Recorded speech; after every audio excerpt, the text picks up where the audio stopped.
জল্লাদ গর্দান কাটতে সামনে অগ্রসর হলো। তখন বালক আকাশের দিকে নজর করে একটু মুচকি হেসে উঠল।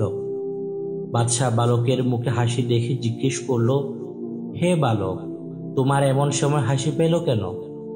তখন বালক বলল, বালকদের আবদার তার পিতামাতার কাছে পূর্ণ হয়, কাজীর কাছে নেই বিচারের প্রাপ্তি হয়, এবং বাদশাহর কাছে লোকে ইনসাফের জন্য হাত জোর করে। এখন মাতা পিতা সামান্য সম্পদের লোভে আমাকে হত্যা করতে ছেড়ে দিয়েছে। কাজী সাহেব আমাকে হত্যা করার জন্য অনুমতি দিয়েছে, এবং বাদশাহ নিজে বেঁচে থাকার জন্য আমাকে হত্যা করা পছন্দ করেছেন। এই সময় আল্লাহ পাক ছাড়া আমার আর আশ্রয়দাতা আর কেউই নেই। হে আল্লাহ, তুমি ছাড়া অন্য কারোর সামনে আমি প্রার্থনা করব, এবং তোমার হাত ছাড়া কার কাছে আমি ইনসাফ